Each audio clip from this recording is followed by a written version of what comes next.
All right. And we're back. Sukalicious, thank you. You have to refresh your drink. I do too, actually, Achilles. I am quite parched and in desperate need of more coffee.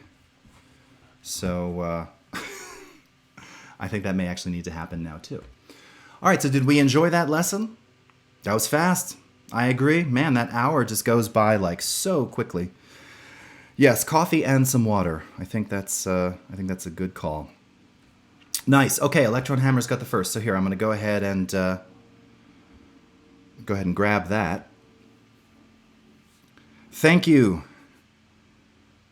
Geschult. Dominic's got the popcorn.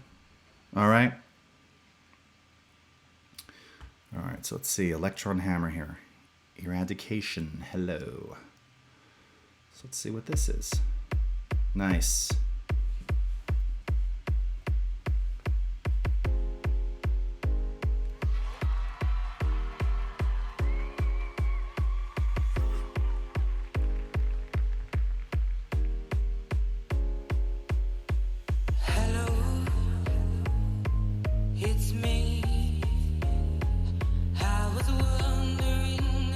I don't want to play too much because I don't want this to get silenced. Oh, okay. So I was going to ask, how did you? So now there are many techniques for removing. That's very nice, by the way, Electron Hammer. So definitely whisper me so we can chat. I love it. And I showed this. Actually, I think I showed it last week too, right? How to isolate vocals. Now Adele might be one of those. She, at least on the 21 album, she was definitely one of those candidates that I was able to pull her vocals out for remix and mashup purposes, fairly isolated, because that album 21 was mixed very sort of old school. Vocals in the center, just some reverb, and everything else kind of panned very wide, and it worked fairly well. That was really sweet though, really nice. Okay, so talking about remixing. Now, this is something that I pulled up on here. I looked. It was in January. Looks like it was my first or second stream back of the new year. And I was talking about this song of mine called Sabi Sabi. And there's two songs that I'm actually in the process of doing a remix on. One of which is this one, because I never loved the mix of it. I really like the tune. I tried to play a little live version of this when we were doing the live from the piano stream a few weeks ago. It's just not conducive to piano so much. It needs all the instrumentation. It needs all the percussion. And as you can see here, good golly, there's a whole bunch of stuff going on here. There's a million effects on this, and there's like tons and tons of tracks. These are just background vocals alone. All right. And we started to do some very heavy remix. I can see I was using some pitch correction there to make it kind of a bit more modern sounding, to give it a particular kind of dance style. Do I have a toot on pulling vocals out of songs? Totally going to watch that. Zealand, yes. And I think, I believe that was in the Audio 101. I think that's in the first lesson. I'm sorry I didn't actually index those. I may index it on my YouTube channel after the fact, but I'm 90% certain it's at the end of the episodes. If you watch about the last 20 minutes, I go into something called the center channel extractor, and I show some examples of pulling vocals out. If not, happy to redo that. I can do a little bit of that in just a moment if you stick around, and I'll just remind me to do it. So yes, we do, and that filter is called, again, it's under stereo imagery, and it's called the center channel. Whoops, you can't see. Center channel extractor. All right. And I won't use it right now because I don't have anything on here to use it with. These are all raw files. But you can see this is how you create things like acapella, vocal remove. We actually have a preset that we made called karaoke. And it does all those various things. Now, it's very file dependent, meaning just because it works on one track doesn't mean it's going to work on everything, which is pretty common because it really depends on how the song, the mix, was mixed, how the track was mixed. If you've got stereo vocals everywhere, trying to remove, the way that this basically works is it looks at center channel information and side channels, and then allows you to attenuate and actually kind of put things in or out of phase accordingly, all the while retaining stereo. So this is actually a bit more unique than the old school way of making what were known as TV tracks, where you would actually invert the phase of one channel, sum the two channels together in mono, and anything in the center which dropped out, which primarily in the 60s or even 50s, 60s, early 70s were vocals. They lived in the center, and everything else was kind of panned left and right. So it worked very, very well, but you were left with a mono file. This preserves stereo. Okay. How do you denoise video? Sandwich mango bread. If you're talking about actually denoising, like luminance, chroma noise in a video, yes. How do you do it? My favorite way is to use plugins in Premiere or After Effects. I'm a big time fan of Neat, N-E-A-T, Neat Video Noise Reduction. And of course, Magic Bullet has their Denoiser 2, which is a very popular one for denoising video, if that's what you're referring to. Okay. I'm seeing some lag before as well. Okay. You're not seeing any lag with me, I hope. Lag wagon. Hope not. I saw some on Twitch before too myself, but hopefully you're not seeing it with me. So please refresh and let me know, because I don't like lag. And I've worked a lot to make sure there's no lag. How's my stream quality, by the way? Is it excellent? Oh, it's not showing it here. Let me see. I just want to look at my stream quality, see if it's excellent. Excellent. Okay. All right. So once again, this is a remix. I'm going to be remixing for the next 2 hours here. And I want to identify and start working on some of the backing tracks here again. And I did some work on it back in January. I don't really know where we left off. It doesn't matter anyway, because I mentioned this on a previous stream. A lot of the Waves plugins that I used, they moved away from using AU for their plugins. So, you have VST, VST3, and AU. They're now all VST3. So all of these were previously AU versions. It's all the same plugins, but the AU versions aren't installed anymore. So it would have to be re-added anyway. So there's all this percussion that makes up this track. So what I'm going to do, let me go ahead and just remove all of these elements in the meantime. Good. Glad to hear it, CBR. Remove all of these. And I'll play just a little bit of this back for you. I'll leave the native effects on there that aren't missing. Looks like just a lot of reverb and some limiter. Yeah, I mean, there's so much stuff missing. And this is one of those massive sessions. Now, somebody was asking last week about like remixing and stuff, when you're or even when you're bringing voices. I was talking about vocal editing, and do you bring in 50 vocals and put them on 50 tracks, or do you just kind of stack them all in one track? And as I mentioned then, the sort of short answer is, well, it depends, but ultimately, if you've got 50 tracks, and this is only 20 something here, it's just a lot of scrolling, And sometimes you need it. I needed all these tracks to do this. I could have combined things too and comped things, but if you need it, then you use it, and that's legit. It just kind of depends on what really works best for you. All right, so let's. I've got my headphones off. Again, if the fold back audio bothers you, let me know and I'll put them back on. Just getting kind of sweaty. And in fact, you know what? I'm going to play this back. I'm going to grab some coffee too. So let me just see if the volume's working here. All right, or plugins rather. Yep. You're very welcome. You're very welcome, Sandwich Man. Sandwich Man got bread, not Sandwich Man got bread. Did I say that before?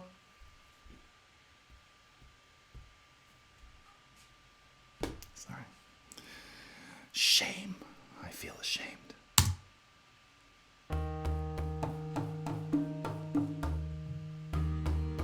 Okay, so you're hearing this totally dry now, save for some... I don't hear any vocals at the moment. Muted? They are muted. Okay.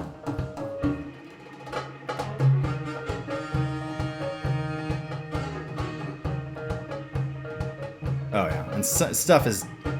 It's all over the map here. Okay.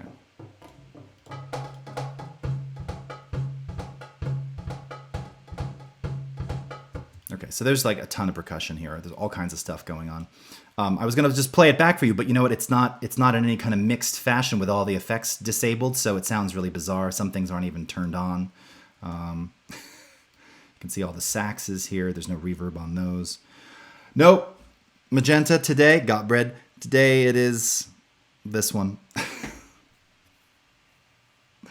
My true self. No. Here, let's just do a quick mix so I can go and get coffee. And where's my bass? Rickenbacker. Here, and I'll put this on just so we can amplify this for the stream. I'll take it off in a moment.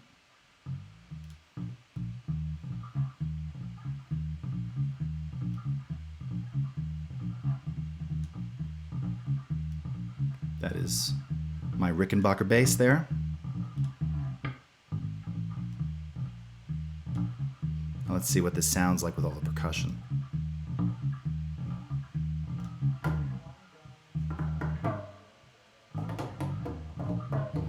And again, this is me and my friend, collaborator, Phet Fung, playing a whole host of different African and Indian drums that he's got.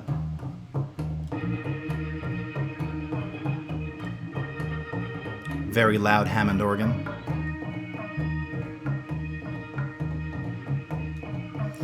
What's really significant about this track, by the way, is that these were all, there's no drum set. It was all percussion. We actually did a kick drum, but it's not even a real kick. It was like a makeshift kind of sort of, it wasn't a kettle drum, but it was some kind of weird drum, and then we processed this, or I processed this somehow. Probably overdubbed a little trickery there. But there's no actual drum kit playing on here. All right.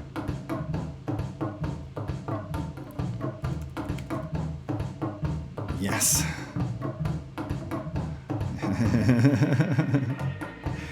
Hey, Dan I.O., how are you doing? All right. So I'm going to leave this and let this play for a moment. You know what? Before I do that, before I get coffee and water, let me solo these two. Now, I don't know how these are going to sound because they're also not affected. Let's see. Africa.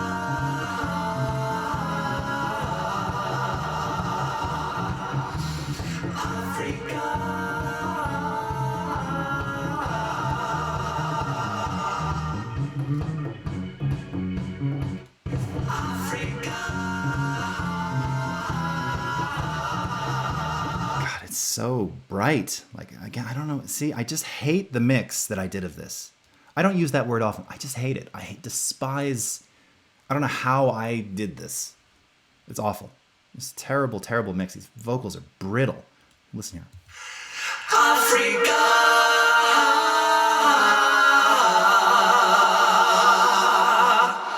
Oh, it's about to take my ear off. Along with that cool effect where it feels like you're shaking a thin sheet of metal. So awesome to your proper headset. Oh, nice. Yeah, I mean, you know, as I just said, I hate that. I mean, there's elements of it that I liked, but I just, you know what it is? It's one of those things I saw, who was talking about this? I don't know if it was Jonah Loeb. I think it was Jonah Loeb Friday. No, that's Sam. Last Monday. And he was talking about, you know, it's often, and we say this all, any creative will say this with anything, you know, you're working on something very intensely like this, multiple tracks, all this instrumentation, vocals, bass, blah, blah, blah, blah, going for this feel, and you get so lost in it, and then you don't step away from it, that you get lost in it again. And in the end, if you don't step away, you just overdo certain things. And this was, at the time, I was like trying to get this released, and this is available, the commercial version is available on iTunes and Spotify and everywhere else. And I don't know. I did something in mastering. I used a mastering effect. I do all my mastering here in Audition, but I used this, where is it? I don't even know where it is. Oh, this mastering effect. I'm going to make a recommendation. You can take this with as many grains of salt as you like. I did it again. Take it with a grain of salt. Why am I eating salt while mixing? directly. Why I'm taking salt in my mouth. It's stupid. I hate expressions. You can leverage this advice in any which way you desire, but I don't recommend using this mastering effect. It's very bright and very brittle. It's not going to produce a beautiful, warm sound. It will not produce a warm sound. I think that's fair enough. I've never used this. I've never liked this effect. And for whatever reason, at the 11th hour, I'm not even joking, before I deployed this master mix to my digital distributor, I used this and like did some exciter, which by the way, if those of you who don't know what exciter is, aural exciter, A-U-R-A-L, aural exciter, audio, came out of the analog tape days, and you would use an aural exciter, which was made by a company, the original one was made by a company called Aphex, not to be confused with Aphex Twin, to basically restore high frequency lost from repeat tape playback and recording, right? Tape, as you played and record and overdubbed, you'd introduce hiss and noise, and you would gradually start to lose high frequency detail. So an exciter used basically, like odd harmonics distortion to recreate lost high frequency. Amazing. So amazing. So not something you need digitally. BBE came out with one afterwards called the BBE Sonic Maximizer, which did exciting and what they called big bottom to tighten and make bass bigger and thicker. Anyway, point being, I never loved the mix, but it's the one that's out there now, and that's partly why I want to remix this. So, I do know Aphex Twin, my friend. Hell yeah. Yeah, so this is the session of the released version. I mean, unfortunately the mix of the released version won't play back anymore because the effects have changed and everything is sort of different now. So you'll have 4 grains electron. Very nice. So please, yes, go with my advice on that. Africa. All right, ask the real questions. So, all right.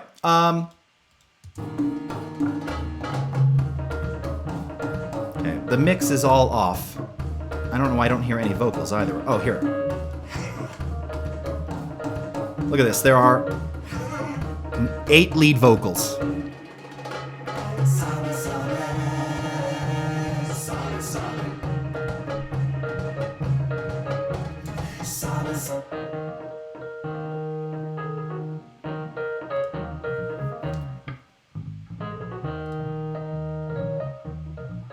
Let's put on some of this.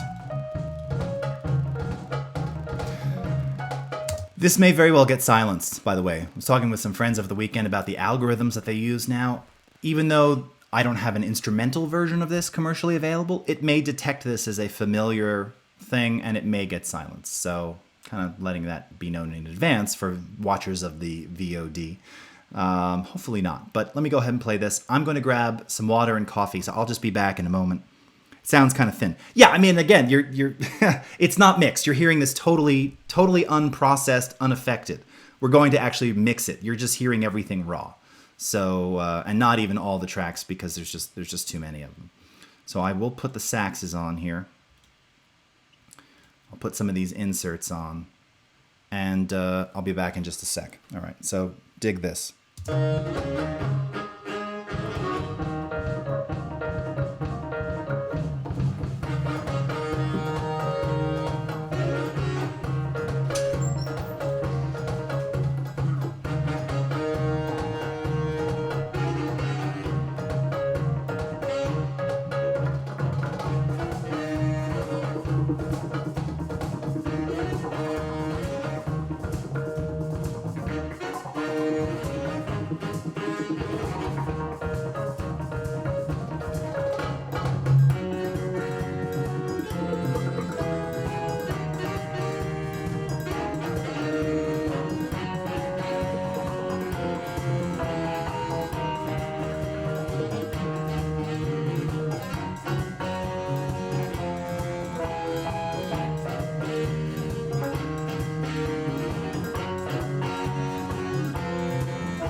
All right. Cool. Sounds kind of... your announcement will be muted then, too. Quite possibly. Yeah, I don't know. You know, it's hard to... 6 sax tracks. It's hard to tell if this will or will not be muted. If not, I mean, if it is, oh well, you know, it happens. Yeah, cool, right? Now, again, this was recorded 4+ years ago, so this was before we did kind of the auto color coding of all the tracks. So one of the first things, actually, I'm going to do it now as we're talking, is going through and giving like tracks the same color. So I was seeing, someone saying all the saxes here, 6 tracks of sax. That's good. Yeah, I put a lot of sax.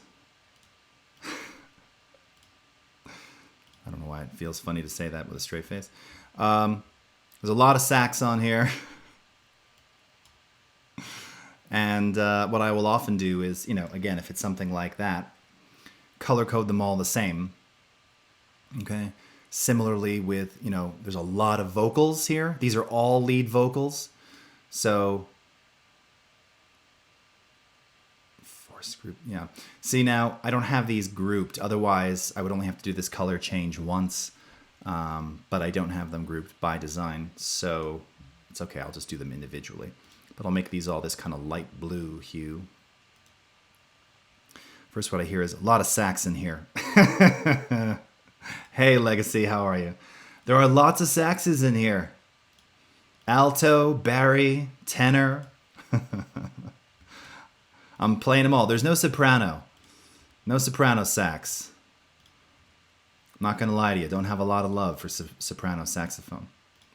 Some songs, yes. There are some classics out there. There are some very famous examples of soprano, but I'm more of a tenor and bari kind of guy. If I have to listen to sax at all.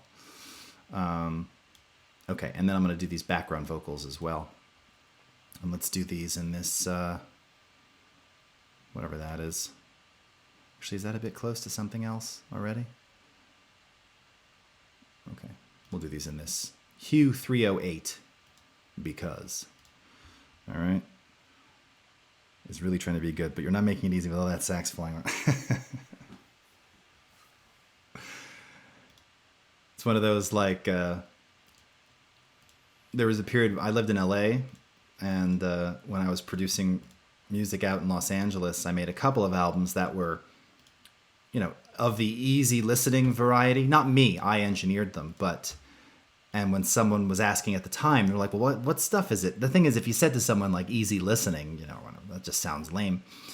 And this was not long after, I think it was John Tesh. I don't know if anybody remembers John Tesh, but very famous Entertainment Tonight, I think, news anchor, or just anchorman, television personality. Nice guy, musician, still tours, I believe. He had an album out at the time called, I don't know if he was even the originator. There may have been like a B movie soundtrack or something, but it was called Sax on the Beach, and that was kind of the joke. So if someone said, well, what are you doing? I'm like, oh, you know, sax on the beach. I'm like, oh. It wasn't met with, you know, great positivity. But now, kind of going back to some of that stuff, you know, there's a place for it. There's always a place for it. Okay. In the background bus, I'll make it a little bit darker just to kind of offset that. Rulu remembers John Tesh. Right on. Okay. So see how much nicer that is already? Like, you know, just to have... Okay, all the backgrounds are kind of in that purpley color. All the lead vocals are in this bluish color. Rickenbacker, Hammond. Now, these are all sort of rhythm instruments, so... And now that green's a little too similar, so maybe we'll make these very blue. All right, and then we'll make all the percussion similar. Okay. Rhodes, technically, rhythm instrument. And actually, I should really move this. I think I'm going to move these up above the saxes. Oh, UI, come on.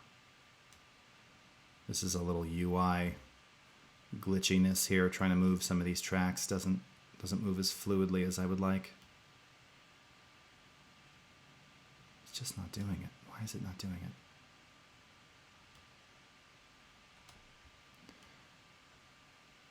Thank you. There we go. Oh, moved it and then it didn't do it. There we go. All right. And the Hammond. It's obviously a zoom level thing, I've noticed. Why this works sometimes and why not others. And I don't know if anyone ever saw the movie Mother. Or let me ask you this. If you have parents, and if you've ever, given them a hard time for, using a touch device or call waiting, and when they're tapping, I just can't tap on it. And there's a line from this movie Mother, which is, this goes on all day, doesn't it? I can't get it to work.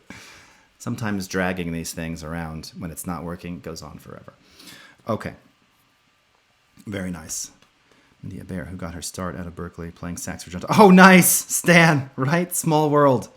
Yeah, I mean, don't get me wrong. Those albums made a redonkulous amount of money, as did John Tesh as a musician in the 90s. I mean, very impressive, no doubt. So what is that, 89? That's, all right, we'll go 88. So I'm going to make all these shakers and all this other stuff. I'm going to assign these this color here. The sole purpose of doing this, not unlike, and you see I'm very good with the track naming here, but it's really just to keep instruments sort of more loosely color grouped because they're not physically grouped together. All right. And that way you kind of know what you're looking at with a bit more certainty. And this one here, again, I'll make this just a little bit darker. All right. That's the bus of all of this stuff here.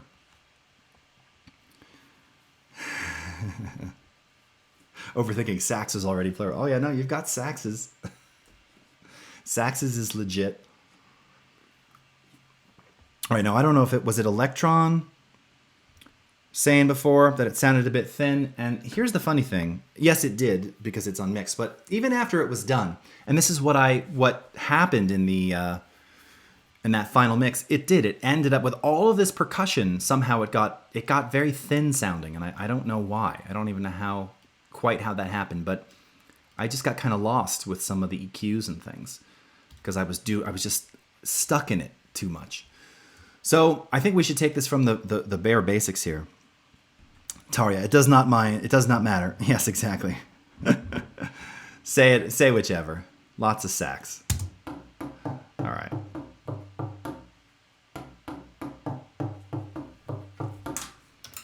For me to really hear this well, I've got all these fans blaring.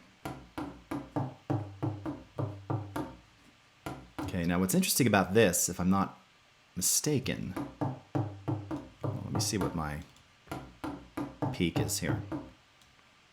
Okay, I think you can. So this is obviously my buddy Fred Fung playing this here. You can see I turned it into a loop, and I believe this was all recorded with a metronome. I think, which is why that would be there.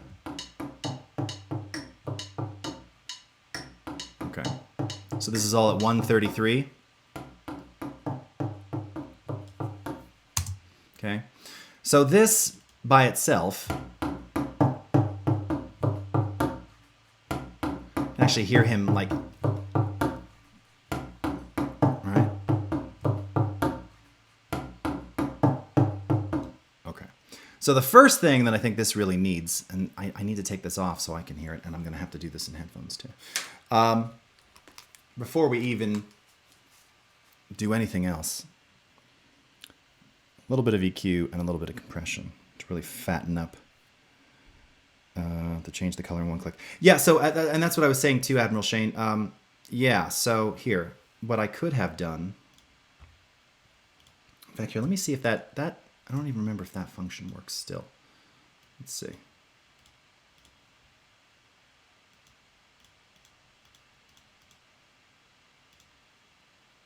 No, that just did the one. So that's what I was saying before.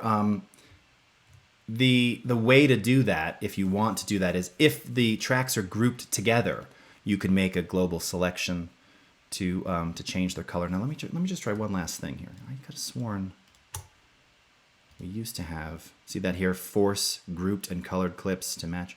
And when you group them, they'll automatically, yeah, no, it's all going to the same color there. Is this 165? Yeah. So unfortunately, no.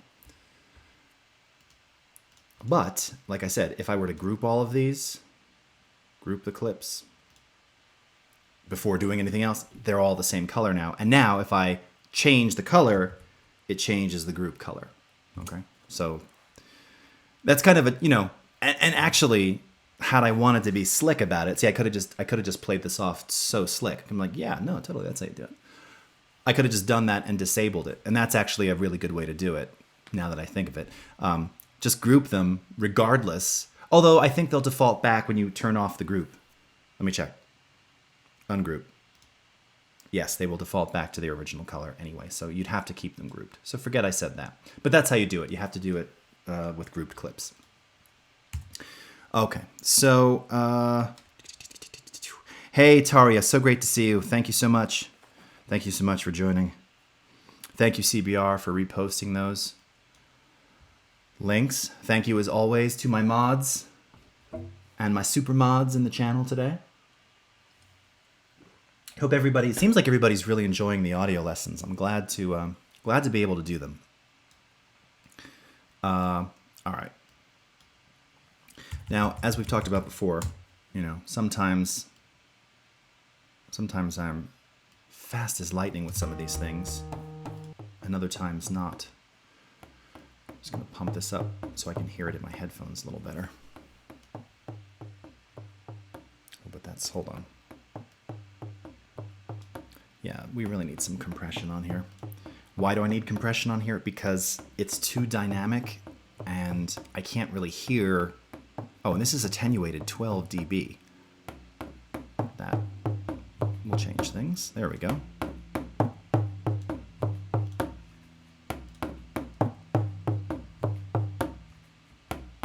Okay.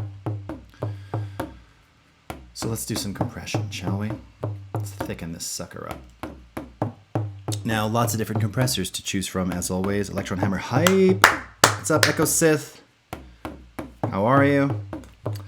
A lot of compressors to choose from. Should I go native? Should I go third party? Let's go native today with this one. Actually,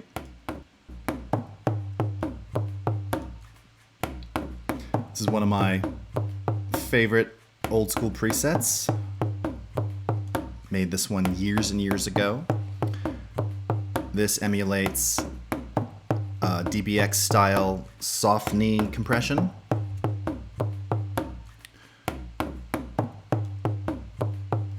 Just going to modify this a little bit.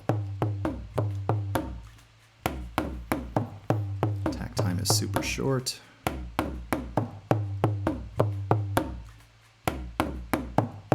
Let's see, yeah, that's not helping me there.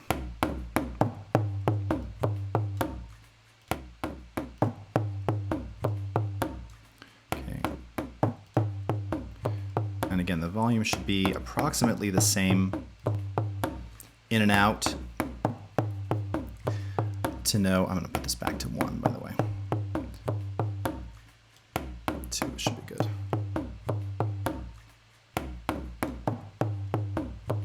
Just to kind of even it a little bit more. Now this is kind of elongating some of that. That's part of the characteristic of a soft knee compression. Audio engineer, yes. Oh, Admiral Shane, thank you. Like if you hear the original, it kind of just sounds like a cardboard box, right? Sorry, my fans. Here, I'm gonna mute this for a sec.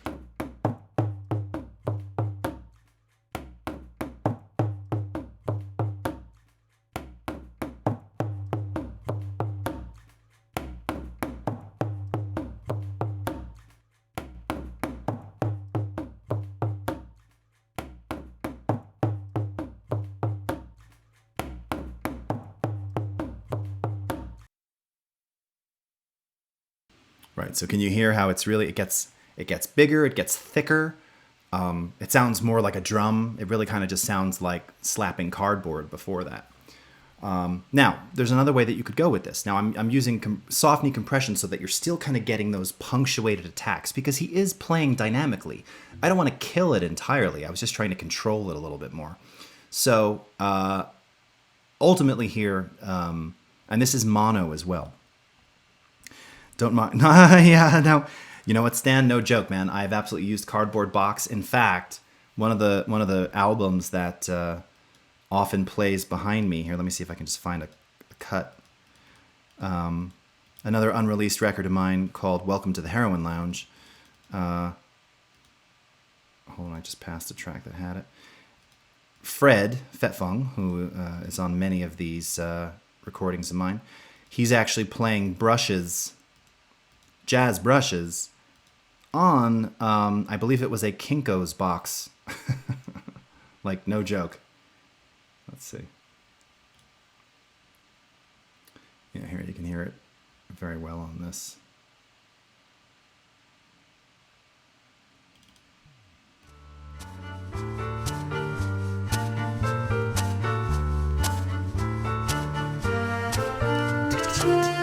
It's actually playing those brushes with proper jazz brushes, but it's actually on a cardboard box.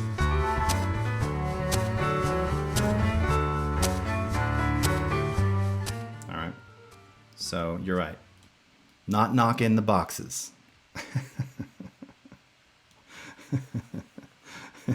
Yes, CBR is right. You'd not believe. Well, let's not take that one too far out of context, all right, CBR? You wouldn't believe the household objects JZ uses sometimes. Yeah. But it is true. And in fact, in Just Play Music, my mantra, my theme, strum a few strings, play a couple of keys, grab a coffee can, a pot or pan, or tap on your knees, right? Anything can be musical. So, anyway, so now that we've got the compression on here, now if I wanted to go a different route with this, or even augment the compression with making this even a bit more present, this is where I might use something like one of my all-time faves, which is the Ultra Maximizer stereo. And this is just the hard limiter, not even the multi-band. Uh-oh. Uh-oh. Uh-oh. Ruh-oh. Oh, there we go. Okay. I don't know why that took so long to kick in. That was kind of scary. To really make... Now, this drum only plays in the beginning, so, like, who cares? But I've got a fantastic preset here called the Track Slammer, which is going to do that. This is meant for tracking, to be used with sort of raw tracks to really just make them punctuate. Now you're really hearing the bass tone of those drums.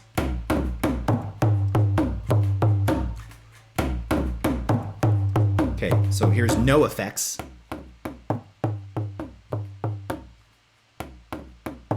And here's compression and limiting.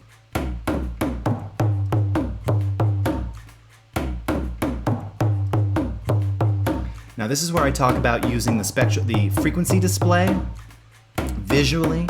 Like, you can hear that it's very warm and very thick, but it looks pretty good. We might want to control a little bit of the sort of 60 to just about 100 hertz range.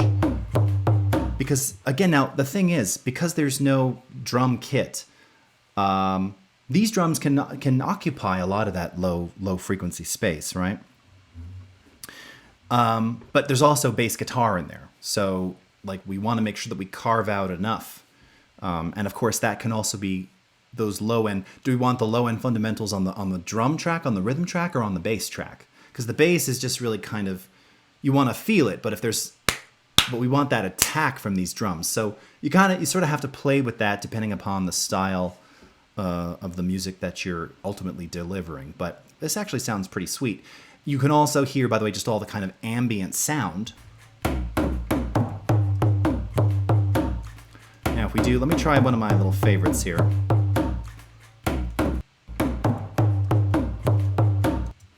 Let's try something like just a little ambience. Okay? So for something like this, I don't want it super reverberant. I just want to add a little bit more presence. And we can hear what this sounds like without anything. Okay.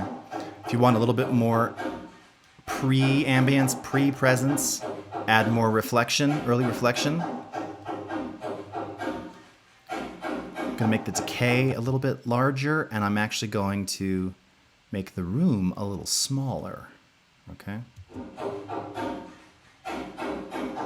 And I will adjust the high frequency cut to allow more of the high frequencies to pass through. But I'll leave the low frequency cut here because, again, I don't want to reverberate any of that bass tone. I don't want any of that. And I don't want to dampen because I want this to stay kind of bright, but I do want it slightly diffused. Okay? So now I'll add back in the dry signal and readjust the wet signal here.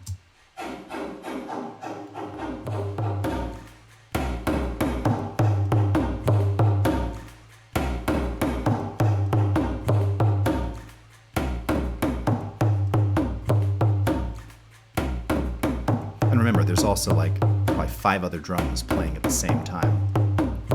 Okay, so with nothing,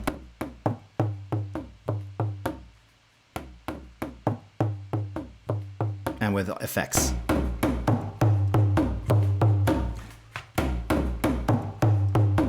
Cool? Okay, nice.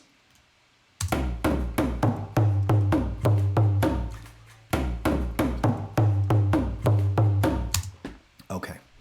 All right, so that sounds pretty good. So now we're going to do a little bit of EQ on this. Now I've got, what is this EQ that's on here? So interesting. So I'm actually pumping up 78, which I just said before I don't want to do. And that's a mistake because there's enough of that here. You can already see it. And this isn't even turned on yet. So I absolutely won't do that. And then I did a bit of a bump at 2500 hertz, but with a very wide bandwidth. So can you see what's happening with this? So that means because this value is set to 0.3, it's affecting too many frequencies to the left and right of that center frequency. All right. So it's bringing up, you know, the octaves below and the octaves above. It's not a good thing at all, really. And if I just wanted to kind of bring up more of the smack of the head of the drum, that's going to be between roughly 2800 and say 3500 hertz. 2500 was a bit low. And I wouldn't do it this wide either. I probably do. So again, your Q, your bandwidth is how many adjacent frequencies you're going to be affecting. So higher Q values, very, very narrow. Lower Q values, very, very wide. Wide is fine, but keep in mind that you're going to be affecting a lot of adjacent frequencies, which you don't always necessarily want. So we're going to set this to 0 here. Set that to 63. Set this to 0 too. And let's just take a listen to this and hear what this sounds like. How do you clean up audio in the spectrum? Well, I showed you briefly, maybe you weren't on the, maybe you missed that part of the stream. I'm going to do a separate, I'll do all noise reduction all hour on Friday. So Friday's Audio 101 stream will be noise reduction, hiss reduction, all kinds of noise restoration, and I'll show all the various filters and options we have in Audition. But if you watch the VOD from just before, actually the very first example I showed, which goes almost 25 minutes of the first hour, is based around using spectral noise reduction. So if you want to check that out, you'll see it on there. All right. Hey, Grungy, thank you. We all shall pass. Thank you so much, Grungy. Always a pleasure to have you here. Sweet. Cool sandwich. Okay, yeah. And again, I'll revisit it a little later too. Or was I going to show you that now? No, that was the vocals. Okay. What am I hearing? What's buzzing in there? What is that? Okay. So let's do a little bit of EQ work on this. Okay, I'm going to turn off my mic for a second so I can, because I'm hearing too much background noise, okay? So I'm just going to mute myself. I'll be back.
Okay, so I don't know if you could hear that there. So you can see there's still plenty of 70 and 100 hertz now, but actually they're being displayed a little more narrowly, which means that they're occupying really just those very specific ranges and leaving enough room for things like the bass to slot in at 60 or 120. And you could even see we were getting this kind of sympathetic ring at around 110 hertz, right? So one of the techniques when I get to EQing, really I should do EQing before spectral noise reduction, but people love it, noise reduction, so maybe I'll do that. But when I eventually do the EQ Audio 101, you see me do this. So the technique is, when you're looking for something to cut, problem noise, and I could hear it, that there was something resonating. You want to, boost 12 dB, and then you do what's called sweep the range, all right? And if you just listen here, I'll play this back for you.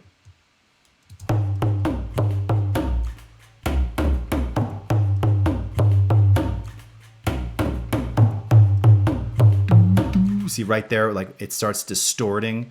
Probably even go up as high as 114, really. It's hearing a little bit more at 110. Yeah, 110 where it's at.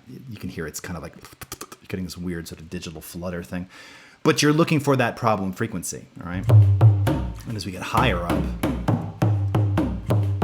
there's other frequencies, but it's not that low end stuff that was bothering me. Uh-oh, there it is, right? You can hear it's actually kind of like distorting, so that's exactly where we want to go. And then once you find it, then you cut it, all right? So that's what we did here. So I'm going to cut around 1.8 dB. And again, it's a very narrow cue, very narrow bandwidth, so it's not affecting that many adjacent frequencies. And you can see it visually. This is one of the nice things about, like, oftentimes, having the sort of graph here to let you see. Okay, so here, by the way, unlike the spectral frequency display, here along the x-axis we have frequency, and along the y-axis we have decibels, right? So your frequencies are represented here, much like in the frequency analysis, okay? Pause for the cause, CBR. All right. Make it a good one.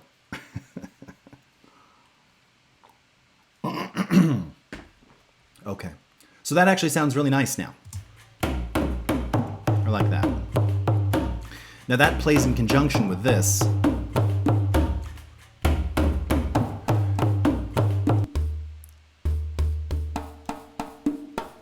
Okay, now this is a djembe. Now once again, you see, and these djembes are tuned. So this is a really common thing, and this is something that you need to be aware of too when you're especially when you're working with actual mic'd instruments and things like hand percussion. These are all tuned percussion, and I had Fred actually tune these to the tonic note of the song, which I think this was an E flat. So as close as he could get, either the actual tonic note of E flat or something like a fifth above, which would be a B flat, something in that range, so that the drum is sort of resonating in the chord tone, so that you really feel this pulse. Okay, very common technique. However, again, we want that resonance there, but I don't want it to overtake the whole bottom end. It could very easily just flood all of the low end range and make it just sound unintelligible. By the way, it's just gone 11 o'clock, so thank you so much for following me or joining me here today on twitch.tv/Adobe. If you'd like to see more audio, video, remixing, remastering, motion graphics and such, please follow me on my Twitch channel, which is Beetlejace, twitch.tv/Beetlejace. Last week we had a couple great multi-hour sessions of finishing up all those fuzzy music videos. I'm actually going to work, not today, I won't be on my channel today, but tomorrow I'll actually be on my channel, and we'll be doing cutting together a bit more of the promo. I think I mentioned that I found some interview footage of him that I thought would be great to kind of cut between the four songs. And actually, I think I'm going to present this as an unofficial Just Play Music episode. So it's going to be joined by Fuzzy Island, and then it'll really just be him talking. Hey, I'm Fuzzy. Hey, I do creative stuff. And then I interviewed him about creativity and inspiration and all these things. and I can kind of intercut between various scenes. And additionally, just because I'm here and I was mentioning it, let me just pull this up for you really quickly. I also found, I'd forgotten about this. I found them. Now I have to refine them. That's going to be interesting. Can I refine them? Okay, if I can't find this in the next 30 seconds, then I'm going to give up. Ah, here it is. So I found this. I had forgotten I had filmed him in between the interview. Now, we had done a few performances. I think I've played this on stream before. This was from this performance of the song called Beulah Land. All right. All right. So this is all shot with the D800. But I also found this. So this was another, I just captured him. This was, I think, after the interview. And he sat down with his guitar. And then this was shot with the, this was the 2470. So yeah, I'm doing a lot of focus pulls right here. You'll see I kind of focus out on the headstock and I'm on his hands. And I pulled down to the strings here, back up to the head. So there's some really nice, just kind of beauty shots, nice moments of him doing his thing. And, you know, he's an Audition and Premiere Clip user, you know, which is pretty cool. You know, he's a blues guy who's gotten into software. And anyway, so I thought it'd be cool for the kind of promo to intercut some of those things. Finch is chatting. Man like LC. Okay, wait, hold on. APOC. Did CS5 has Audition as an option, or was it Soundbooth? CS5. I think Audition cross-platform was 5.5. So I think you are correct. CS5 was still Soundbooth. Yeah. And then Soundbooth was basically end of life after that. Because, yeah, it has to be. Because, and in fact, I think, I'm not going to go to my YouTube channel, but on my YouTube channel, I believe I still have my, yeah, I'm sure it is. It's got to be 5.5 is when Audition went cross-platform. So, yeah, unfortunately, 5 didn't have those. Those kick patterns are totally mesmerizing, not just audibly, but the optical illusion. Oh, cool, CBR. Yeah, it's, you know, it makes... It is great visually, but it's also very informative. Yep, Stan confirms. CS5 Production Premium. Oh my god, that name, Stan. Production Premium. I forgot. That's right, because we had... well, I don't think we had a... Gosh, did we even have a standard production bundle? It's hard to remember all the various bundles. You know, this is, again, why we went to the cloud. Just it's a lot easier to put everything together because you used to have Design Standard, which included the X number of apps, and then Premium, which was like 1,000 more, gave you these extra applications. Much easier to remember now, but nice. Yeah. Yep, I think you are totally correct. Yeah, sorry, APOC. Yeah, on Soundbooth, you know, unfortunately, it's not going to be able to handle the don't say lion's share. Oh, God. If this were a drinking game, you know, people would get inebriated very quickly. I'm getting a lot better, though, right? I haven't used too many expressions today. So, all right.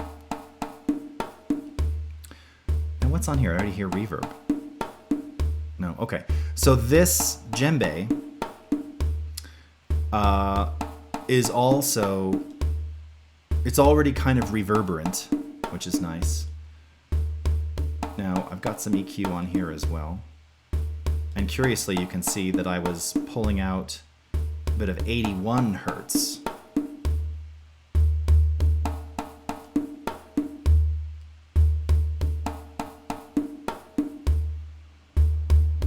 Yep, that's it.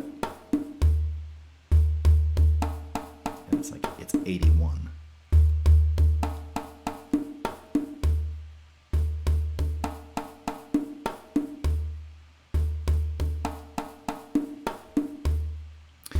Giving it a little lift at around 12K, so you're really hearing a lot of that room ambience and slap. That's okay.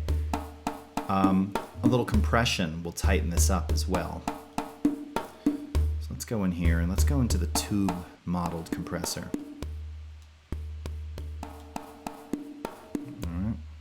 Drink, drink, drink. How's it going, Finch? Djembe. APOC, yeah, I mean, obviously I'm a huge proponent of Audition, but especially if you're, it depends what you're doing. Like if you're looking to do MIDI and VSTI, virtual instrument recording, and sort of music production alone, all of this is live audio. Audition doesn't have MIDI, it doesn't have VSTI, so you'd want something else ultimately. But if you're doing sort of live audio, recording, audio for video, and then any editing, mixing, mastering stuff, regardless of what you use for everything else, Pro Tools, Cubase, Nuendo, I still highly recommend Audition for any kind of mastering, editing, finishing, processing. It's very, very good. So it just depends on what you need. But again, if it's just multi-tracking sort of live audio and live recordings, it's my favorite. Definite favorite. Hey Paulina. Yeah, this is what is known as a djembe. You can see the spelling there. All right, so actually, all right, we're getting to see the little clip that we're hearing there. It's because I need to slow down the attack time so the attack comes through. And that's pretty extreme compression, but I almost kind of like it. And you see, a longer release time would extend those.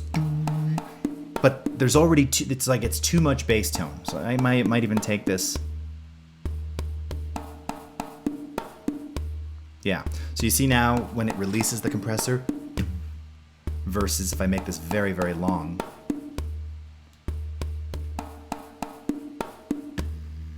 I don't want that, right? I don't want this to extend those. So a faster release is going to recover a little more quickly there.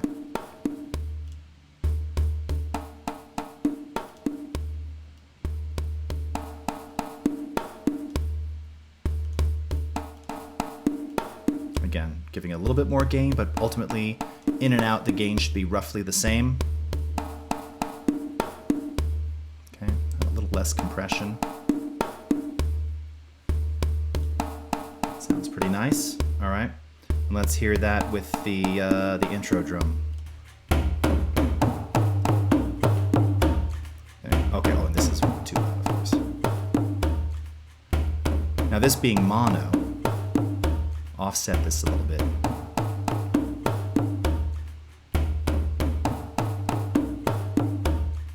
So you've got some bass tone on the right side and some bass tone on the left.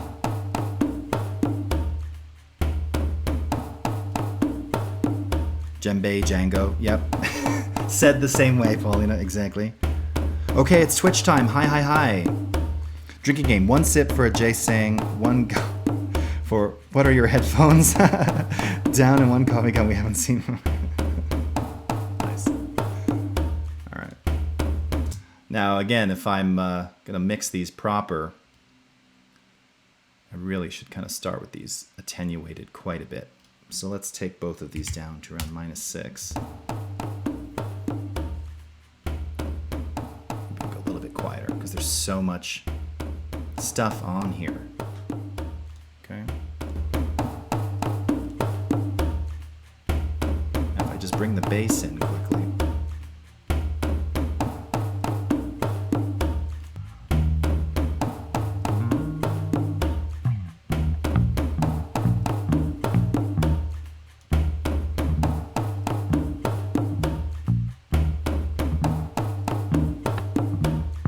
Now, you know what? And now I'm hearing, can you actually hear on the right side? Get the bass out of there. There's too much resonance, okay? So that bass tone is resonating way too much.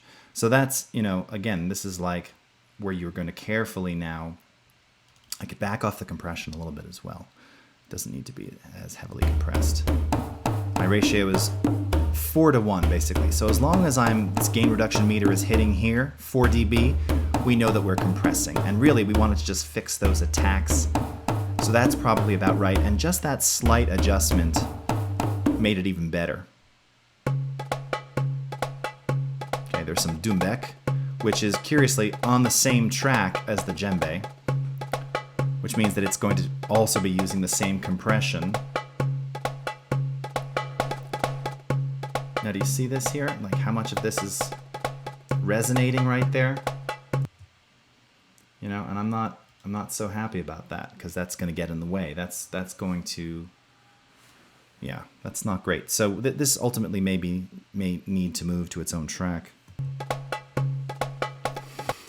Hair full of braids. You know, I think, I mean, I've never had like dreads or those kinds of braids, but I think I've had it braided like once, like properly braided.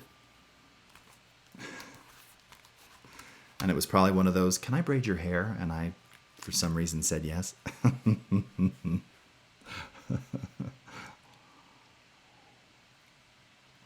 This song, by the way, Paulina and others, this was write a Western song called Djembe Unchained. Done. By the way, Finch, I haven't forgotten your tune, by the way. I had a thought, but I lost it. We're going to fix this now.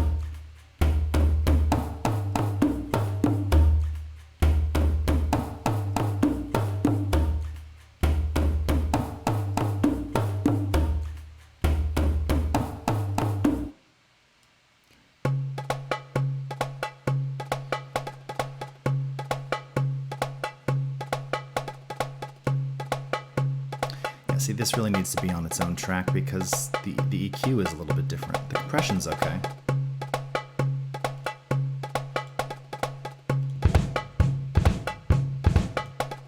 I do not like whatever that is. Oh, yes. And then we have these drums down here. Now, I played these before. What I love about this... No, it wasn't Michael. Finch.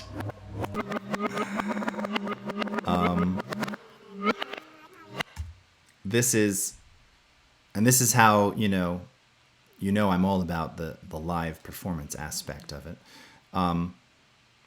This song, Sabi Sabi, did I ever, CPR, did I show the blog post on this with the making of, with all the little audio examples?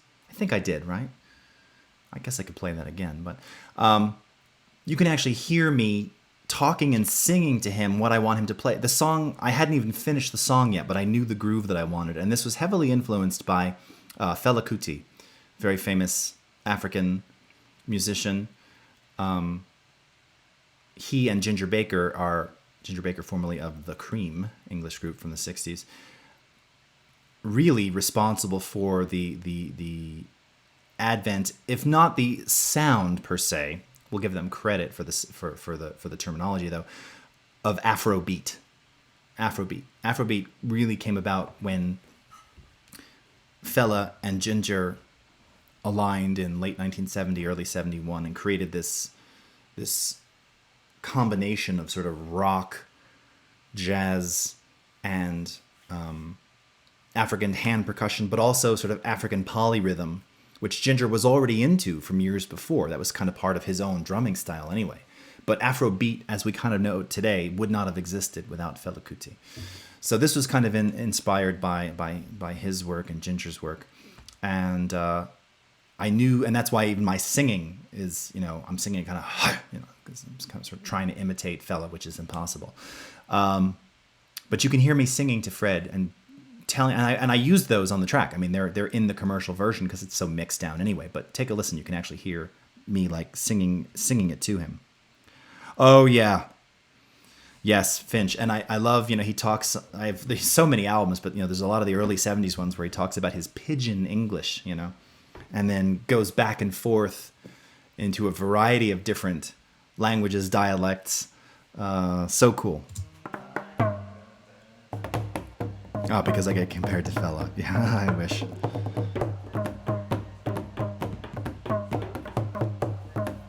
Sabi, Sabi.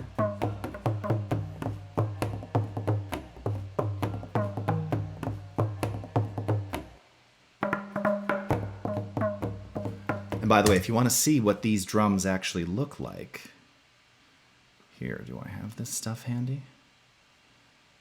Do I have this stuff handy? Dun, dun, dun, dun, dun, dun, dun, dun.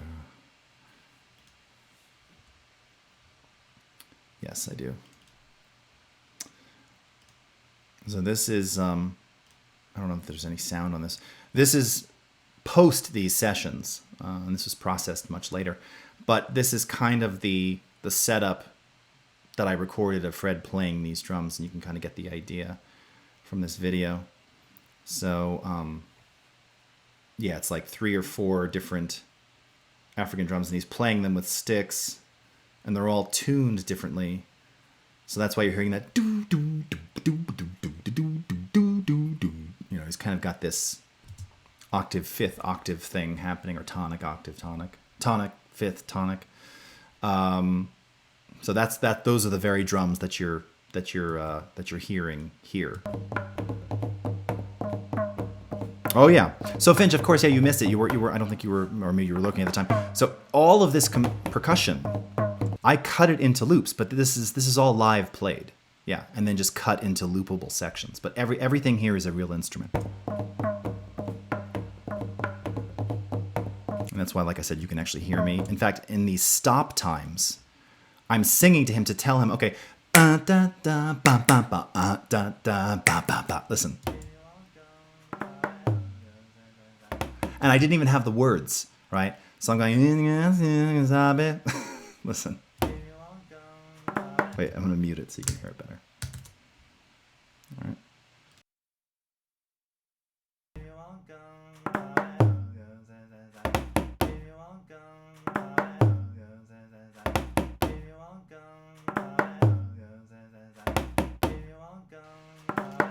Right? So that's how we did it, you know. And what's so cool is, hey, XX Jinx, what's up? What is up? Jinx. Do I know how to pronounce that better? Didn't you tell me that before? XX, you did. I'm messing it up now. Anyway, so yes, these are all live performed drums. All hand percussion. So now these are all part of a subgroup, which you can see is going here to a drum bus. All right, let's see. Sounds like we have reverb on here. I have reverb on the individual tracks. Oh, and can you hear here? I'm actually saying, here it comes. You hear it? Here it comes. Listen. Here it comes. All right. I did a blog article years ago about this fantastic conducting teacher that I had. Yes, I actually studied conducting, whose name was George Mansour. I believe he is still with us. And he was fantastic, and he really inspired not only the concept of conducting, because if you don't, you know, you've all seen conductors, you think, is anybody watching? What does it even matter? You know, does it really matter? Like, if you don't really know how it works, I'll be as a musician, I was like, well, conductor, whatever. I'd played in big ensembles before. I never found like I was looking at the conductor for much of anything, really. But what I learned from him, aside from learning how to really do it, was that ultimately, really, the best conductors are those that don't. It's not about the baton. It's about the body movement and how you punctuate certain movements and make things happen. So while he's playing all this, I'm conducting him and doing stop times and like showing him, you know, via various body movements where these articulate and like letting him know that there's something coming. It's fantastic, and that's how this was done. Jinkies. Not much. God, I am so... Oh, there, CBR found it. You are right on that, eh? It's a good read if you're interested at all in the art of conducting, which there's probably about 8 people on the planet who care about that anymore. I'm sorry, 9. But it's a very interesting... And he was an amazing guy. And by the way, very famous conductor as well. very noted performer and had conducted with, you know, orchestras all over the world, in South America, all throughout Europe. Really, and just an amazingly inspirational guy who had just crazy technique. Okay, so these are kind of, they're kind of as they are, to be honest. So let's hear what these sound like with those other drums in there.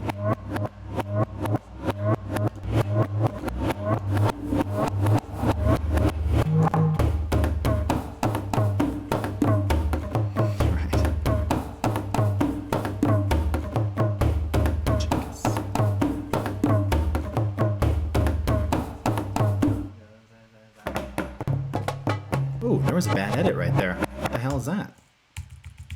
Yikes, did I drop something out? I did. You see right there? Could have used a crossfade right there because, oh, look at these. Those are uneven. Yeah. Interesting. Huh. Wow, that's curious. That's been off this whole time. See that? So these were cut. So this was actually cut to, I should put this into bars and beats. I am in bars and beats. I'm at bar 14, beat 1. This should be here. Oops. This will, of course, affect everything else to the left, to the right of it. But, never noticed that. And that's what I'm talking about. You get so lost in these things. That's already better. Right here, there's a little, you can see, it's like an attack going into it, but it kind of sounds a little messy to me. So we could do one of two things, as I showed you in editing. I could wind this one back and crossfade the two, like that, which will just smooth that transition a little bit more. Or, if I undo that, really, I don't even need that last hit right there. I can just do a non-destructive fade to get rid of it.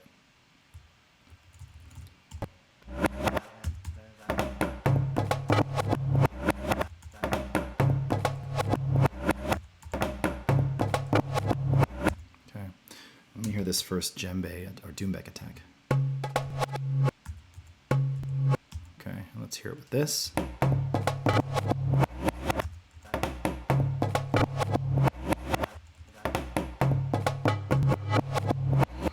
See, now what I'm hearing, there's no click or anything, but there's like a bass tone difference here.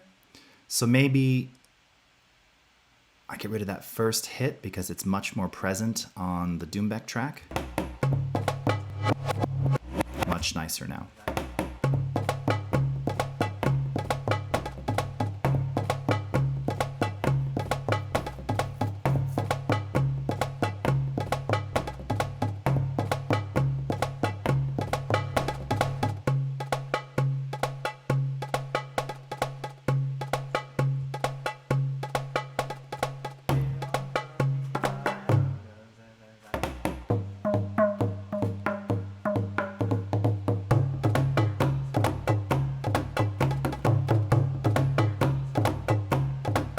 Starts to get pretty busy here, right?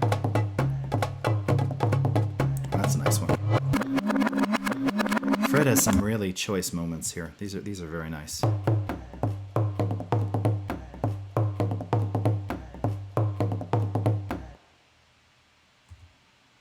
And again, like the dance track I was trying to make here, a lot of dropouts.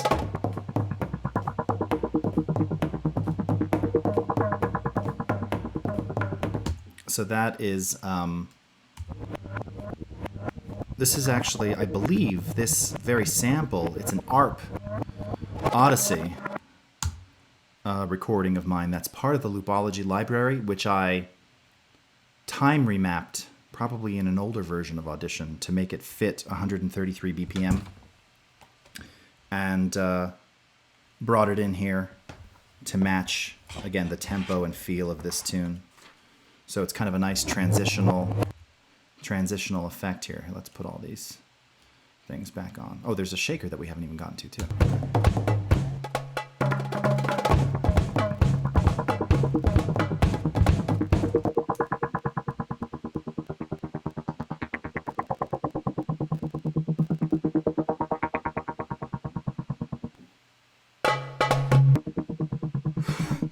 See, and I was trying to economize. This is what I was talking about too.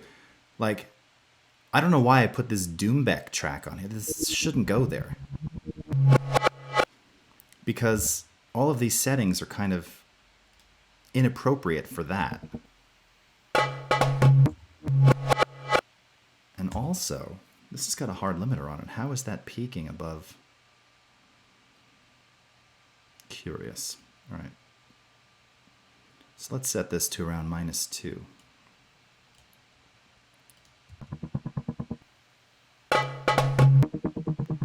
Yeah, it's like doubling amplitude there. I don't know what's happening. It shouldn't be on that track in any case. And there's something else here too. Ah, and see this one has, oh, it was saved into the file. This is a little roll on the Doombeck with some added analog delay. But that was destructively added. Oh, wait a minute. No, it wasn't. But I don't see any effects on here.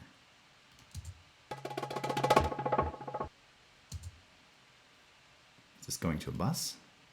No. Ah, clip effect. Yes. So not a track effect, a clip effect. So I've got that on there. That's cool. Okay, that makes sense. Why am I still hearing it? That was freaky. Okay. Now, ultimately, what I should do here, and I'm going to do this right now, I'm going to insert some silence to give this a little bit more of a tail. Let's do 750 milliseconds. Actually, let's just do a second. All right, pull this back into here, drag this out now. Oh, not that. Are these grouped? They are. So let's ungroup these, or suspend the group for a minute. Nope.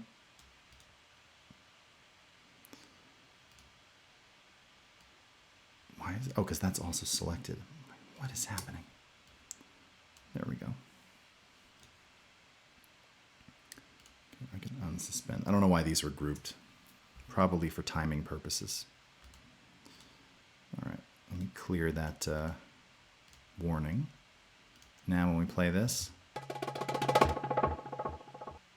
okay, it could even go longer. It doesn't need that much of a tail though, because it's a short punctuated section, right? So here, let's take a listen again. Bring all these things back in.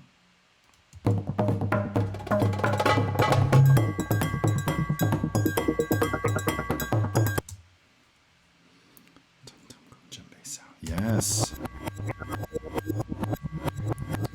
I did all that back in my more naive creative days.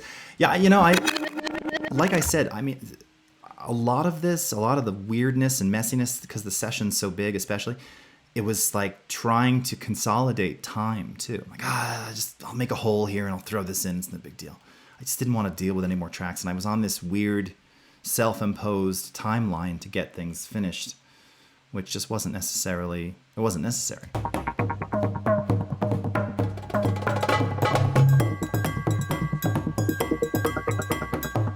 Nice.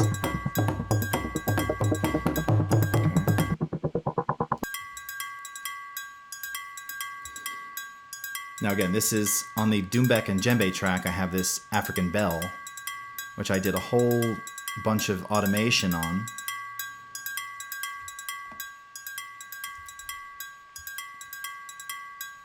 But this has now the same compression and everything as these Doombecks and djembes.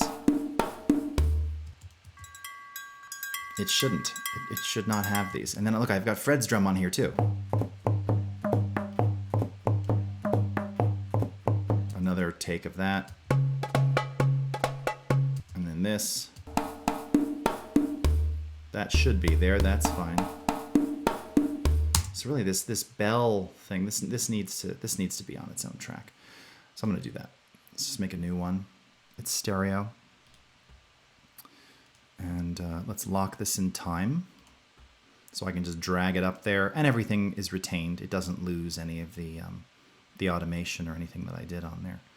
Except now I have more control over it, and I can EQ it separately and process it separately, which is what it needs. Have you ever done any Bhangra? Yes, I have, Finch. Do I have any story? Oh, I'm gonna sneeze. Hold on. Excuse me. I don't have any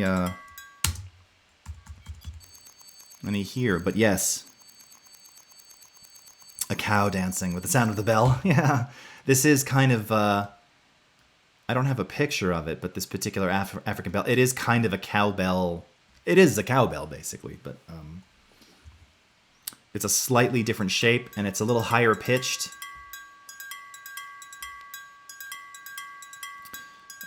Again, one of the many things in Fred's arsenal. Oh, here. And let me go ahead and why don't we save, since we haven't saved at all. We'll call this Sabi.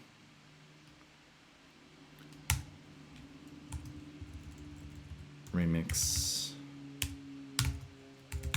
02. Contains 2 files with unsaved changes. Not at the moment. Intro roll. No. No. Okay. I'll fix those after. Sure. A bison bell, right. Bless you. Thank you, Magenta X. It's better than sneezing this way onto the monitor. Okay. Now bells, cymbals, any kind of percussion, but specifically bells and cymbals, you got to be so careful with these because while level-wise, you can see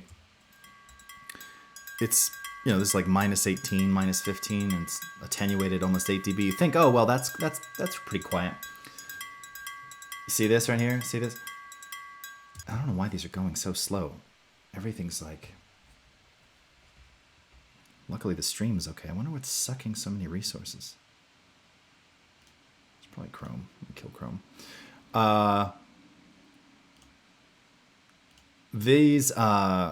These things cut through. They really cut through. So it's one of those like less is more kind of things, especially when it comes to EQ, because your inclination is, oh, okay, it's a bell. It doesn't have any low end, so let's really pump up the high end. That's really going to, it occupies a lot of that frequency space already. I mean, you can even see in a stop frame, and by the way, these are, I didn't talk about these the other day, these are hold positions. So you can take live hold positions of the frequency at any point in time and keep them represented in different colors. You can see that there's a ton of high frequency information here.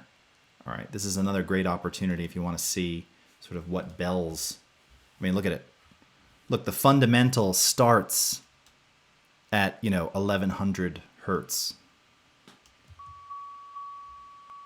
Right? See? Looks kind of phallic, but I can't help what a frequency display displays. So we don't have to worry about, any of this stuff, right? But these harmonics are pretty bright. Like, they're pretty present,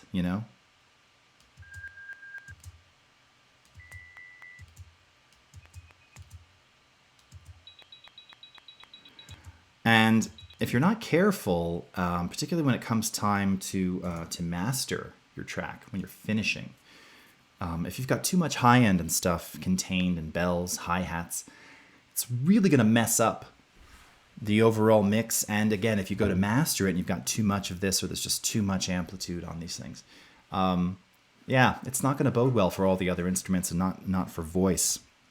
All right, Paulina, see you shortly.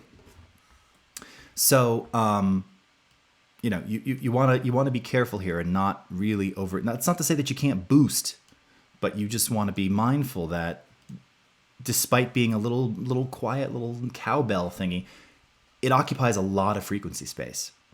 So, and just like anything, like we talk about, like painting, you got to leave room. You got to leave room for these other colors to make their way, and it's the same here. We can turn that whole position off.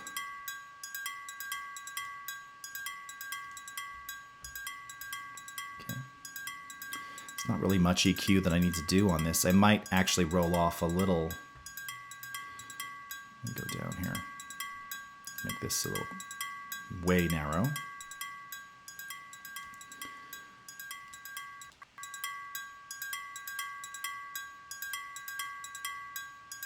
Yeah, and really, to be honest, there's a great amount of ring. I don't know if it's there, if it's at the, let's see.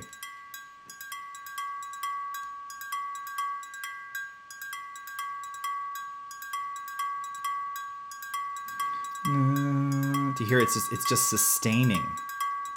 Now we don't want to pull all of that out because that's the fundamental pitch. I mean that's what it is. But that pitch sustain. I mean you can even see now, it's just too much, So attenuating it a little is just going to soften it. It's not going to go away. But you might also want to attack the harmonic above that too, and we could probably even do this even a bit more narrow.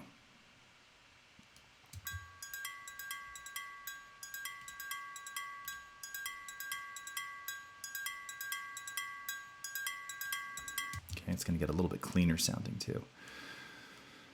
So let's see here. Oops, got my back. Peios, how are ya?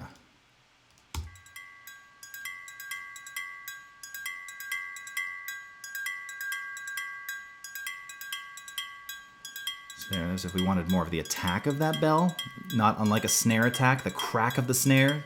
I always say around 3,200 to 3,500.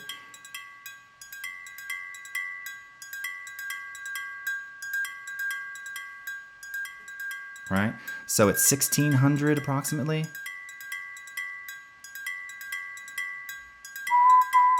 And 1930, that one really bothers me. So I'm going to pull some of that out. And it's that ringing. All right? By eliminating some of that ringing,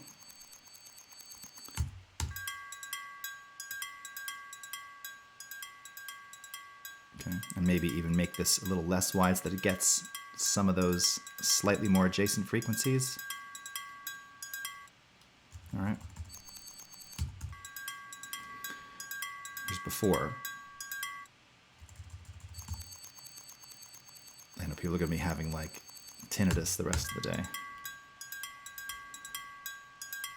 Better, all right? Now, just because we cut doesn't mean that suddenly it's less loud per se, right? Because again, high frequency tends to cut through. So you'll just want to be aware of that, when you're kind of mixing level-wise. So let's do this. We've got that. Did I work with the shaker at all? I did not. Okay, so let's take a listen to the shaker. And then it's almost time for Jonah Loeb. We are almost there. Okay.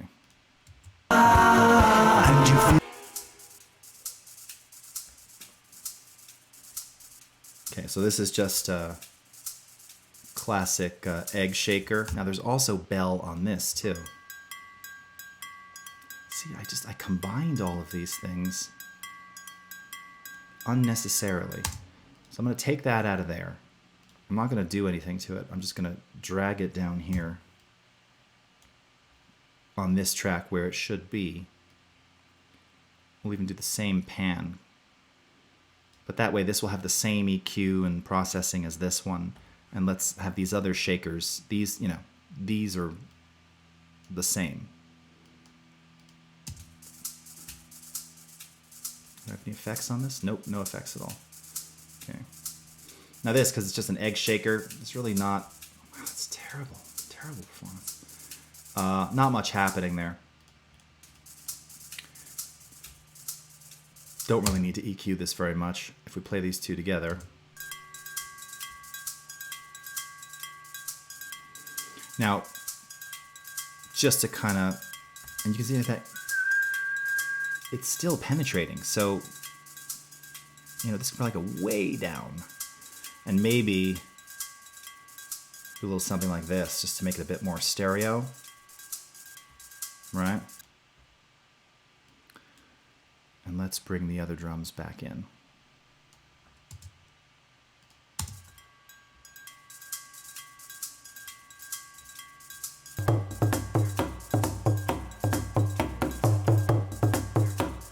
Okay, oh here, let's hear everything now. Oh, and you know what? I didn't even put that kick drum in. Hold on, we got to EQ the kick drum as well.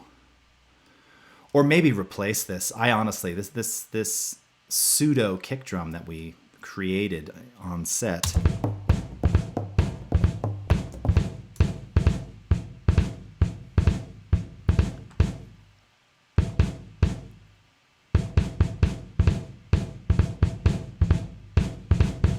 And you can see that's just the live. That's just the live take of the recording of it. Right? And then this is the loop that we made from it, this, but there's way too much like sustained bass tone. Now part of that could be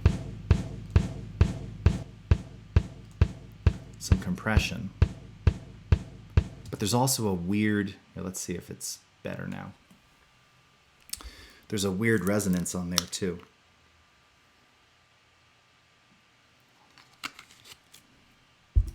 Which is just going to cloud things.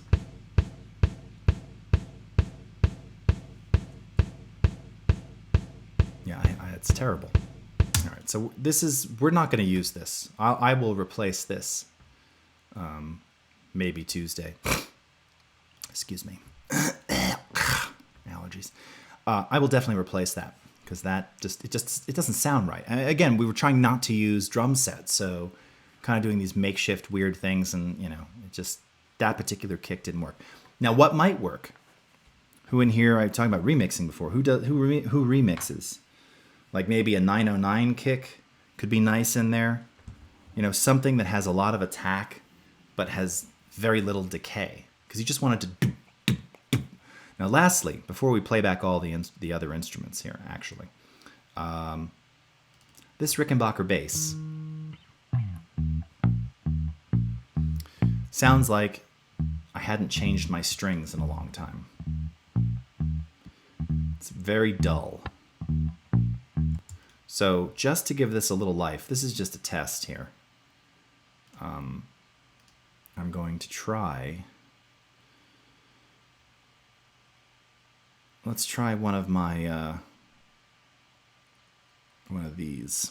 The Chris Lord Alge bass effects. Because I could do this from scratch, but sometimes, you know, for a stylistic sound, this is a really great go-to. Sorry, I'm trying to get this in view so you can see it and I can see it. Ah, sweet. Thank you, Ian. Sabi. And CBR as well.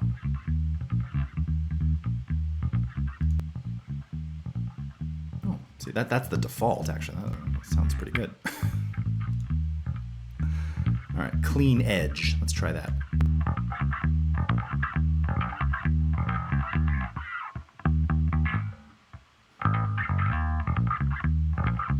Does sound kind of growly. It's kind of barky. Now this is fully compressed. So I'm going to attenuate this down. So before, after.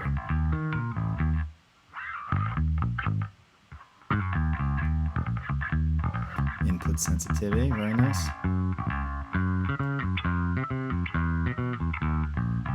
Give it a little more input so that it kind of drives it a little harder.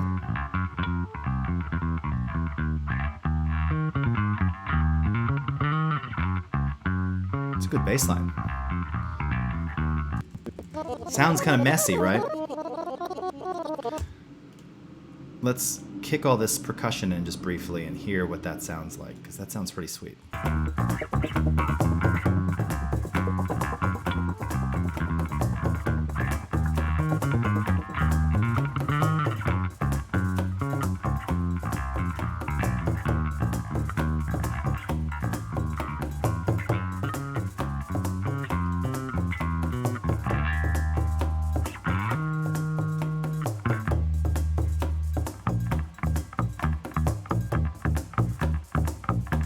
Now there appears to be, there is automation on here because I wrote it during the fills. You can see the bass is going to get louder here. See it on the faders as well.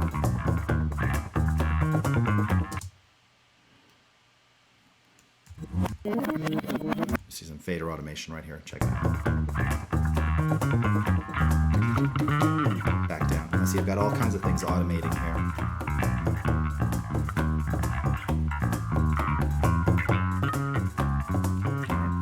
So that's already done automation in the track down here. You can see it in the automation lane. And it's worth pointing out, by the way, I don't do too much effects automation all the time. It just depends on the song. But any effect, anything that you have, like if I wanted to automate bass, all the parameters of that effect that I just stuck on there, you've got separate effects handles to control and automate every parameter of native and third-party effects. So yeah, if I wanted to like change the bass color, treble color, compression color, it's interesting that they call it that. You could do that very easily. All right. Okay. Well, what this just showed me too was that it really needs that kick drum because there's just not a heck of a lot. And I'm going to turn the automation off for a minute. There's just not a heck of a lot of bass going on here, and this is what it was lacking. I'm going to turn on New Gen in our last 12 minutes here, just so I can get a better idea of the pseudo finished sound. Let's take a listen to this. You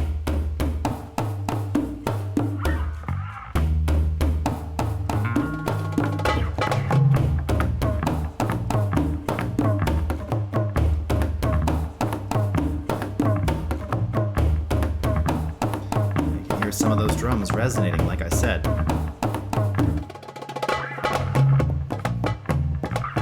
Oh, and that's a very nice delay added on those Doombeck fills. Listen.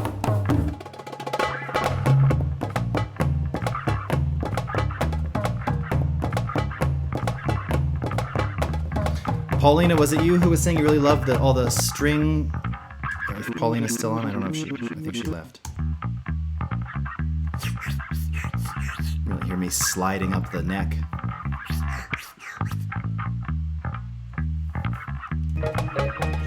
Everyone come, Sabi. Everyone come, Sabi. Land of beauty, only Sabi come. All right, yeah, we're mixing this piece by piece, so none of this works together yet. All right. Oh, you are here, Paulina. Yeah, were you saying last week? Was it you who was saying you loved the string noise? Did you make some comment about that? I think because there's lots of it on here. Yes.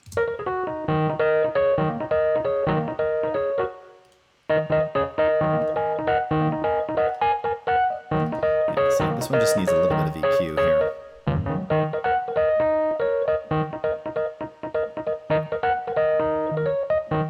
Actually, that kind of works.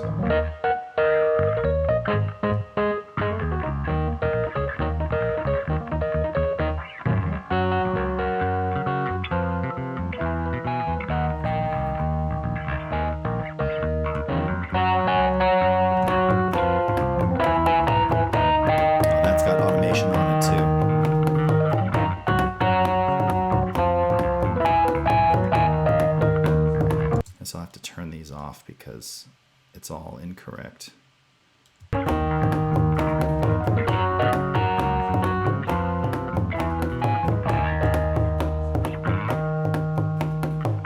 Oh, okay. No, my mistake then, Paulina. I thought you said you liked some of the string noises and some of the fuzzy things where you're hearing like the string sound. My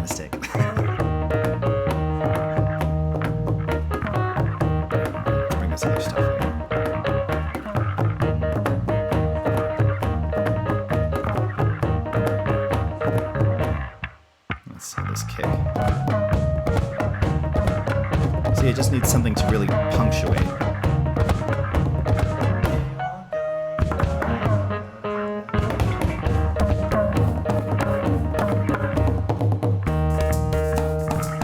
What is that?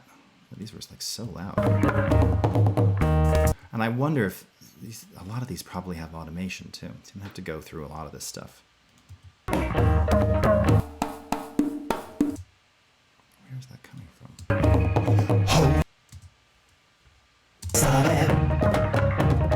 There's no time to grieve, Sabi. Yeah, let's hear the vocals for a second. You come back and see, Sabi. We greet you again, Sani Bonani. Sani Bonani is Zulu for, I think it's hello again or welcome back. Have anyone from South Africa with us today, or who speaks Zulu? Sani Bonani. Okay. So let's see. Let's listen to this. If you want come, Sabi. If you want come, Sabi. If you want come, Sabi. Land of beauty, only in South Africa. Sabi, Sabi. Sabi, Sabi. Sabi, Sabi. Sabi, Sabi.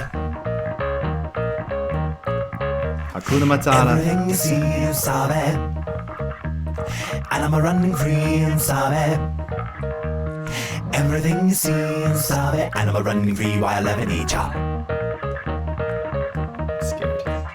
Africa, where people greet each other. Africa, your neighbor, stranger, sister, or your brother. Africa, where the sun will rise upon you. Africa, and you feel her arms around you.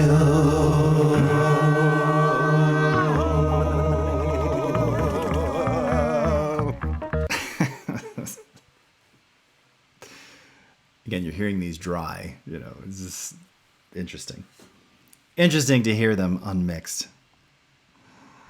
What language is that, Monochromus? Yes, so combination of English, my Fela-esque Pidgin English, and Zulu. So, it's kind of neat. Rulu's digging. Yeah, Hakuna Matata is Swahili. Sabi, Sabi. Although there are similarities from what I gather. Sabi, Sabi. Sabi, Sabi. All right, cool. All right. So we've gotten fairly far on this. I think the main thing is that I need to absolutely replace that kick drum. And then we'll be... Okay, I'm not even touching anything. Let's see if this moves again. No, okay. And then we'll be in pretty good shape. Oh, and the saxes. Got 5 minutes. 5 minutes till Jonah. All right.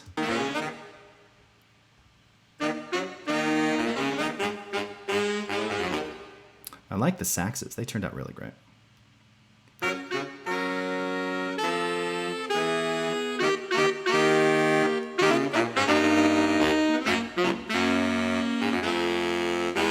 Zillion, you dig those vocals? Even dry and unprocessed? Electron Hammer.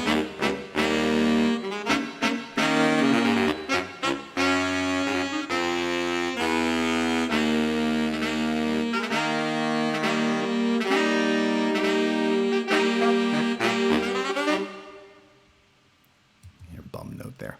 I talked about this last week too, I think. Woodwinds are really the only instrument that I just don't play. So this is a combination of a sax player friend of mine, me honking a couple notes. Bum, bum, bum, bum. I think I'm doing it on the Barry here.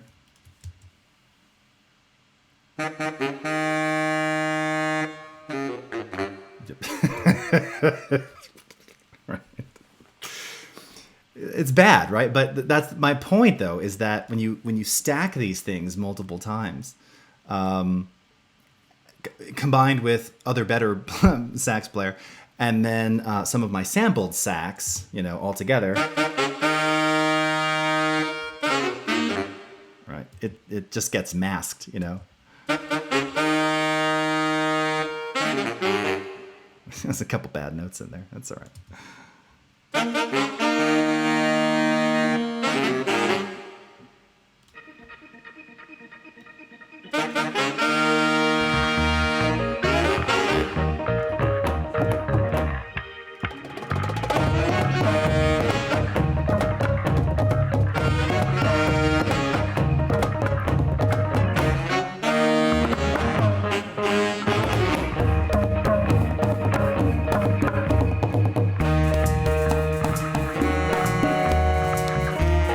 See what I mean about that shaker? It just cuts through, like it's so loud.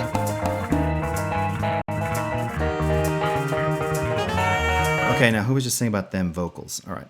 Pauline, you're leaving for lunch. Have a good one. Thank you so much. I've got 2.5 more minutes. I just want to show you my very favorite part of the, now these again are unmixed here, but it's a nice manually done harmony, because there's this kind of descending. I think this is it.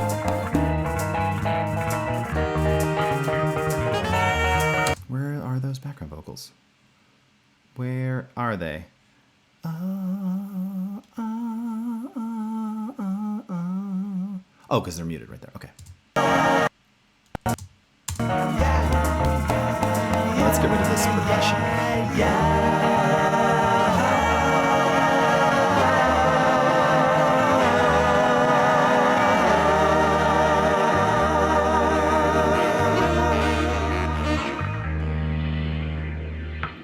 Sabi Cthulhu, yes. All right.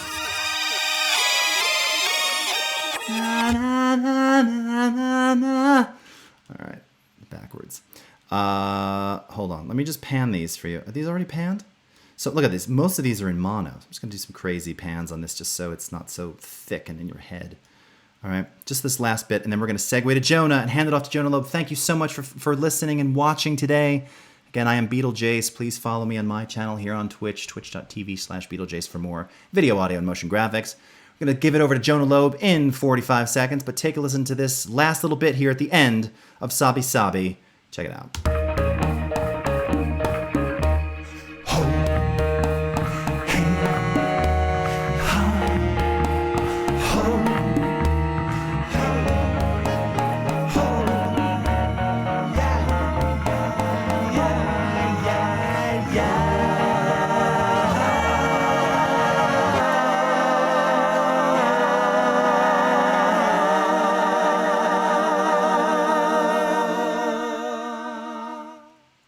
And that is the sound of Creative Sync.